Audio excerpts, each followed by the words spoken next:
Hi everyone, this is how I spent my last month of 2024. I woke up early for some breakfast and headed to the airport to Barcelona. This was my first time traveling via plane in Europe, so it was exciting.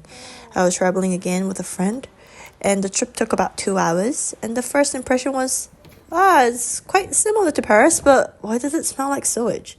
The streets were a lot cleaner, but it smelled more, I don't know why. Anyways, we dropped off the bags at the hostel and headed to a highly recommended restaurant and ate the perfect first meal in Spain. Everything was amazing and the afternoon beer was a perfect start. Can I just say the flavors of Spain is unmatched to Germany, like perfectly seasoned, ingredients are so fresh, and I quite literally ate my weight. But the coffee, they can do better. I'm sorry, but it was so bad. Unfortunately, I miscalculated the time for the scheduled tour we had and had to take an Uber to Park Güell. The place is alright. It's not jaw-dropping, it's a little bit overrated. I love the friendship between Gaudi and Güell and how he made this for his best friend, but it's not worth the money, in my opinion though. Anyway, originally I wanted to visit the Sagrada Familia, but I misjudged how popular the place was and couldn't secure a ticket, so that's a rookie mistake on my part, but the sunset was a cherry on top when admiring the exterior. During the Park Güell tour, I asked one of the girls if she wanted to grab dinner together, and we headed over to another highly recommended restaurant. And the girl invited her friend who actually lives in Barcelona, and so they just started ordering a bunch of food from the tapas menu and the sangria, and we just chat, laughed, and had a blast. It was great. And after saying adios, I tried the Fanta here because it's got 8% more orange juice concentration more than the regular, and it tastes different. I hate orange flavored stuff, and I rarely drink this, but it was so good. It's a must. The next day, we headed to Montserrat for a hike. The journey required roughly an hour by train that excluded from the city transportation ticket. I wasn't feeling the best this day, but seeing a bit of nature really helped. Then we took the main tram that travels up the mountain where you can see a spectacular view. But the weather was extremely cold and my stupid ass didn't wear the proper clothing. So we just stayed at the first base area and had a mandarin and admired the view and headed back. You should really dedicate a full day just for this because the entire journey tires you out. I barely slept because of the snoring from the other bunk beds, so a concealer was an absolute must. But then I still felt like a zombie and I had to feel myself somehow at the airport, and then before you know it, I'm in Palma de Mallorca. This island is so much like New Zealand, it's insane. The blue sky, the trees, everything reminded me of home except for the architecture. We quickly popped our bags at the hostel and headed out. Because we were right by the beach, it was very windy, and as I was very vitamin D deprived, my energy level was off the chart. First, we stuffed ourselves with some paella and octopus. I love octopus, and also the seafood here in general is amazing. And then for an extra glucose spike, we purchased some pastries, and then I peaked super high, and then I crashed. This hostel, by far, is the best place I've stayed. It's still bunk bed style, but it's cozy and compact, and it's got enough storage, and I just rested and had the best time. And after a fat nap, I went for a walk around the city and picked up some snacks, and the owner at the convenience store gave me a free banana, which I saved for the next day.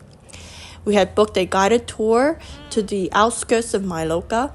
Our guide, Daniela, picked us up from the city and drove us to one of her popular routes along the cliffside. She was so attentive, kind, and considerate. Just being able to see some blue sky and blue water and greenery really brings out the inner Kiwi in me. I didn't know I missed home this much. For the next 2 hours, we were just walking, stopped for some photos, and just kept walking. Whilst we were moving, there were moments of me thinking about the past, the things I missed, things that irritated me, things I regret, which made me trip over some rocks. Then my focus shifted to looking at where I was going, and then the ground had so many different surfaces, like spiky, some smooth. And as you step 1 foot at a time and keep going, you were led to an amazing location. It sounds super cheesy, but I get why people go on hikes and do month-long trackings Just by walking is a therapeutic experience. The tour included a personal picnic prepared by the guide, and it was a cute tapestry collection. Once we returned back, I wanted to make the most of my last night, and I walked around the city again. Spain got this thing about poops and Christmas.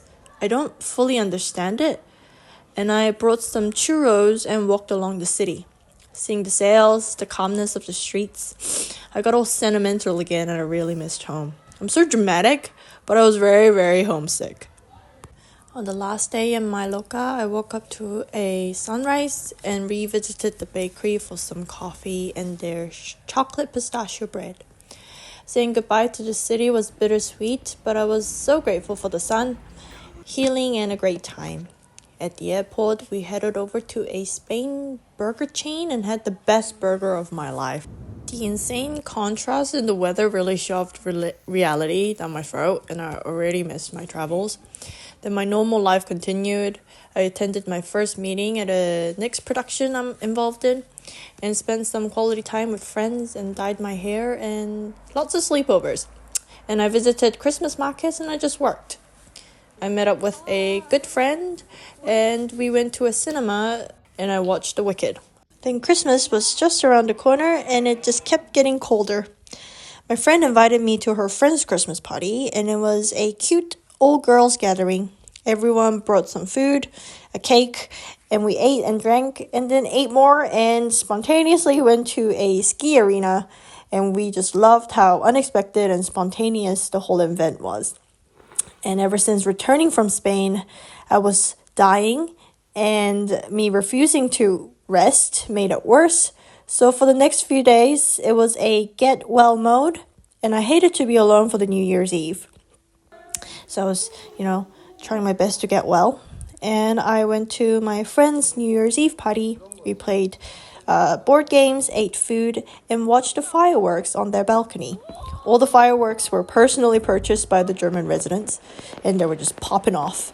I want to wish everyone a happy belated New Year's, and I wish you health, blessings from God, and just happiness. Thank you so much for watching as always, and I will see you in 2025.